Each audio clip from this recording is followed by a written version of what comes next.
One. All right, guys, welcome back. We're actually in the garage for a change. It's freezing outside again. We got about 5 minutes of beautiful, like 70-degree weather, and now it's ice cold again. But it's March, mid-March. Hopefully, at some point here in the next minute or so, it'll actually start to warm up and feel like race season here. But in any event, we're here talking about the SS. Love this car. Can't say a damn bad thing about it. But there must be a reason why we're here today. So, I was thinking about doing a LS7 build on it. But I got to be honest, once I started adding it all up, kind of didn't make any sense. And honestly, this car's been driving so amazingly. I really do love the way it feels. But man, I just missed something. And I think the easiest way to sum it up is right here. We're back, baby.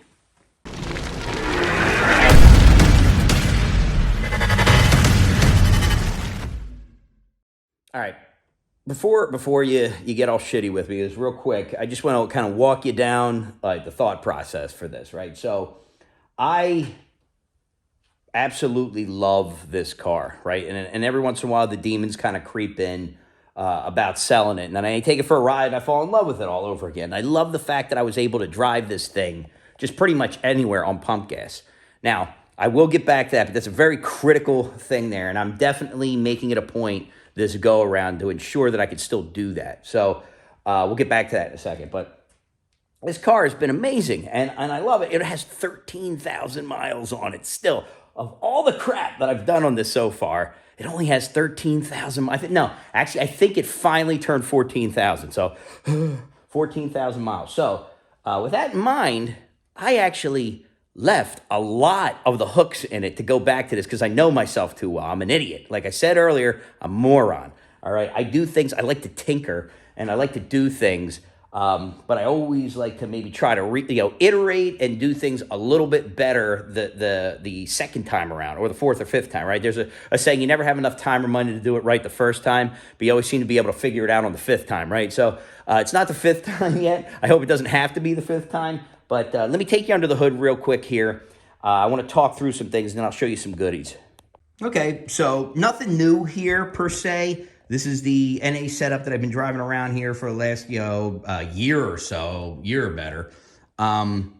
It's the VCM over the radiator setup, great setup. And I really tried, actually, believe it or not, to see. There is a kit from Australia that actually sends, there's a top piece that comes out over to the side here, and it mates up to the LSA. There's a couple different ones. I think it's like Bonham or something like that. And then there's the one from VCM where it has a forward-facing snout. But by the time you spend all that money, everything's very close. And my concern was that after especially talking with Derek, who's going to continue to be my tuner, there's no room for a mass airflow sensor. Now, I'm not using this one. You'll see in a hot minute some of the toys, but I had mentioned that, I'm going to kind of do iteration number 2. And as part of that, there's still a lot of hooks underneath this hood that are still there. So, for instance, here's number 1. Still have the flex fuel sensor in here. Everything's hooked up. I can easily go back and forth between E85 and regular pump gas. I still have, and I'm not going to bend down because I'm too damn old, but underneath, like right there, the pump still has the outlet on it for the DSX aux pump. And I still have all the little pathways and everything in the car to hook it back up. Still have the O2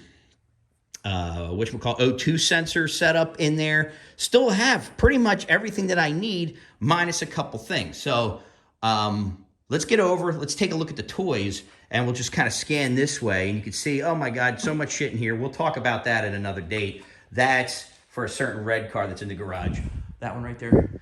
And we'll talk about that and what the heck those things are at a later date. But the pile of goodies. All right, let's take it in a little bit. It looks kind of ridiculous in here, but let's kind of just take it in and absorb it for a second.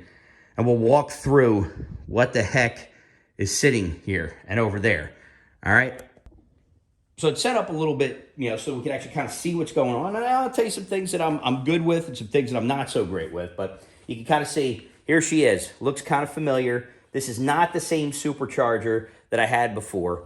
But it is, I mean, it's still a ZL1, but it's actually from LSA from a ZL1, I believe, because it has the Boss on here for the cover, which is cool. And actually, I have it sitting over there. I'll dig it out, but I think I'm going to do something kind of similar and get this thing all prettied up and put one on it, but we'll see. So ZL1 cover, I still got to get it milled. I'm going to change some of the parts in here so that it has the normal types of things on. But you can see, like, supposedly this was supposed to be in reinforced brick. The dude lied that I got. It's basically a brand new brick setup, which is great.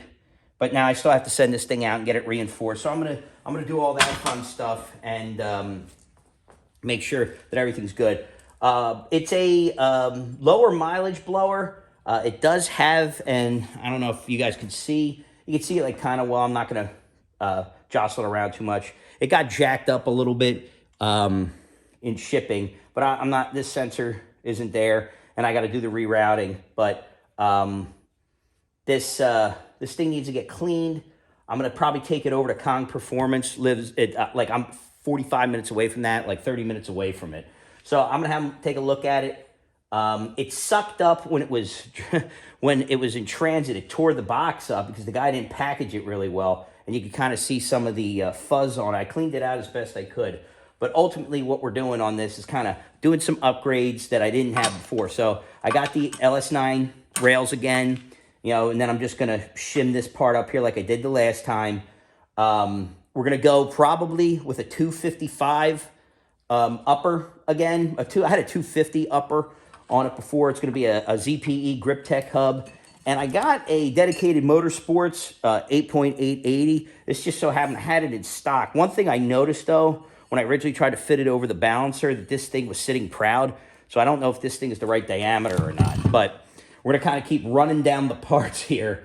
But, the blower doesn't have any slop in it, which is great. I might need to have it cleaned just to make sure that all the bullshit is out of it. And I'm going to actually probably have him do a standard port because I need him to open up the throttle body and the throttle body inlet. And let me just put this on here real quick, kind of get it out of the way. And I have, he gave me the sensors, which is great.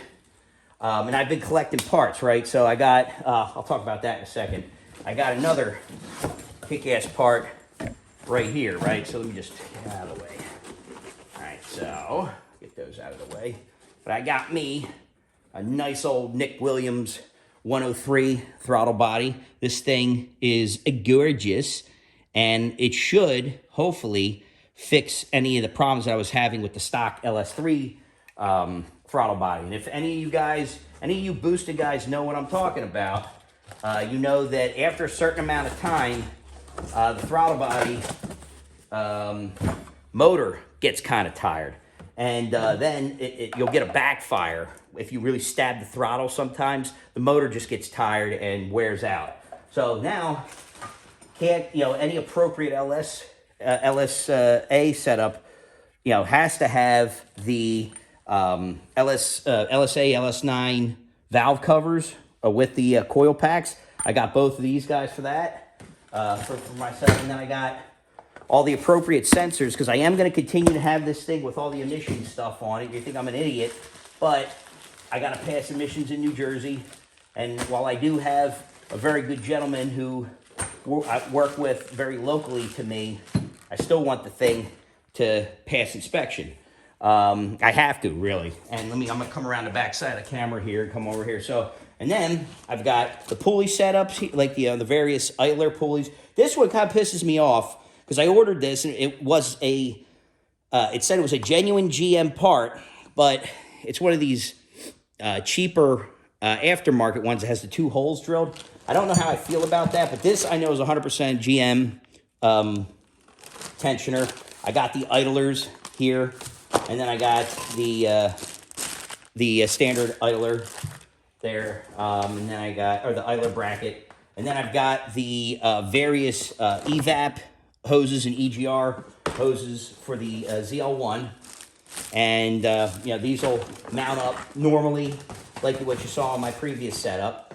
And then, let me just, it's going to be tough to get this out. So I think what I'll do is I'll take you off the tripod here, and we'll work it this way. But if you look down here, there's a box loaded with crap. And this is a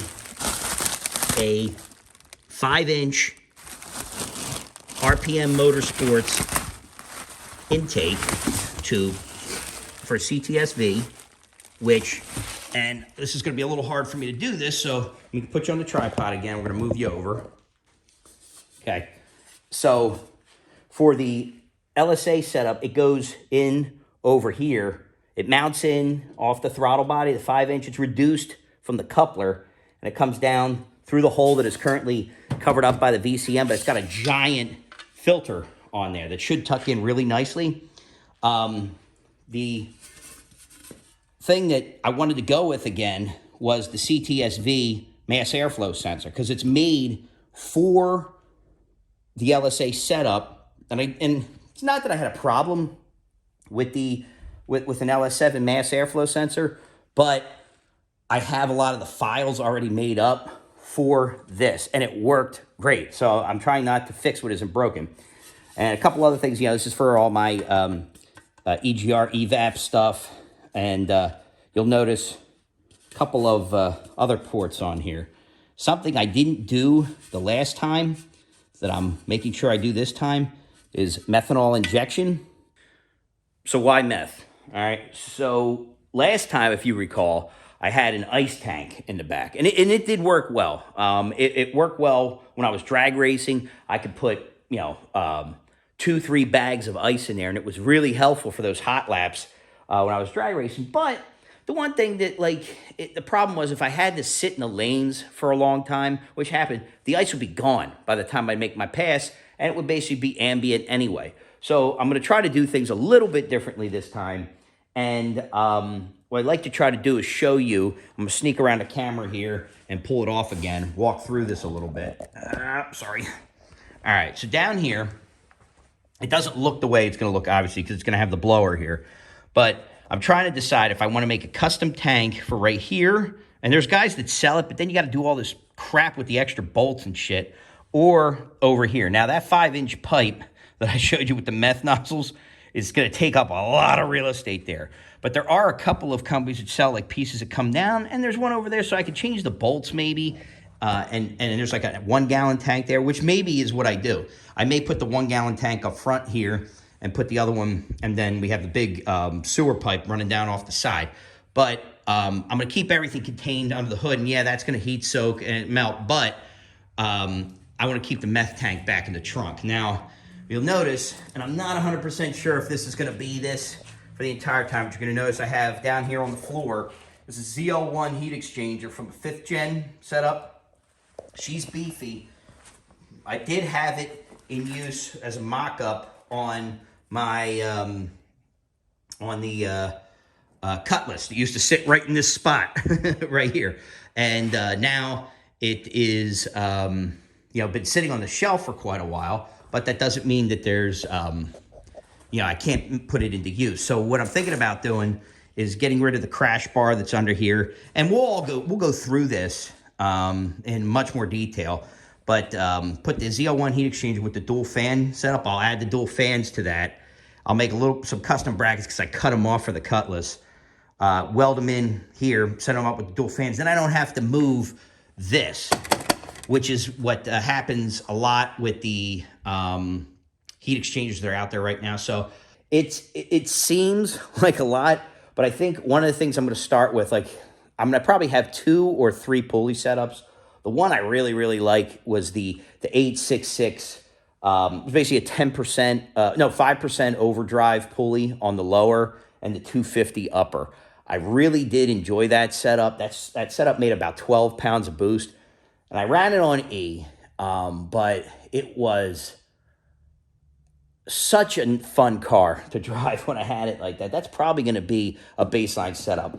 Will I do a 9.1 and a 255 upper? Most likely will. Probably do something like that. But I may also back up to like a 280 pulling and just make it a pump gas setup too. So I'm going to be spending a lot of money with Derek over the next few weeks here, or the next few months. But I should be able to get a pretty badass setup put together on this, and I'm really going to try to refine the way I'm doing things so that I can still drive it, because it still has the one-piece carbon fiber drive shaft in it. You can see up on the shelf right there is still the original one. I don't know if I got the camera on it right, but I really want to get this car back to just being fun to drive, and I've missed that, and I like these last few months of being able to drive this thing as much as I have. It's just been great. Like, you just hop in it and go. And I was always worried about blowing this thing up, but I was able to get it to pass inspection, so it's clear that I can do that. And I'm going to leave the cats on it for as long as I have to leave them on it. We're going to see if I start to burn them out and start to have problems, I'll get rid of them and replace them or do whatever I have to do. But for now, consider this episode 1 of the Rebirth series for this car. I'm going to go step by step. I'm going to tell you everything that I had in the car, everything that I'm doing on it. I'm going to try to do a part-by-part series on it, and starting with like the teardown and everything. And this car is not going to be, it's going to take a little bit to put it together, because I'm trying not to be an idiot and blow up my credit card doing it. But I do have a lot of the parts already, and I'm hoping that, I'll be able to, hopefully by summer, have this thing driving. The few things I do need to still get, I need to get a set of injectors, and they're going to probably be the ID 1050Xs for this. I'm going with the same exact DSX aux pump. That's not a big deal. I still have to decide if I want to go with the crash bar or go with the boost district setup. I may do the boost district heat exchanger just because, it's a drop-in for this, but then I would have to change the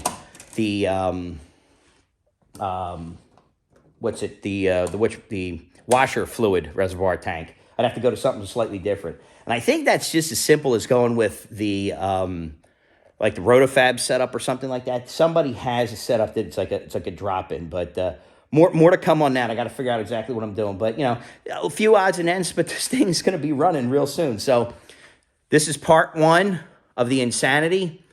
We're going to try to drive this thing as much as possible. That's first and foremost. We're going to get a 9 in this thing. I'm telling you that right now. If I have to do a 15-inch conversion on this thing to get that 9, I'm going to do it. But I think I can do it on 17s. And we're going to get back to business. Still has the LSA converter in and everything. I didn't change any of that. But I'm excited. Let the games begin, guys. All right? Thanks for watching. We'll catch you in part 2.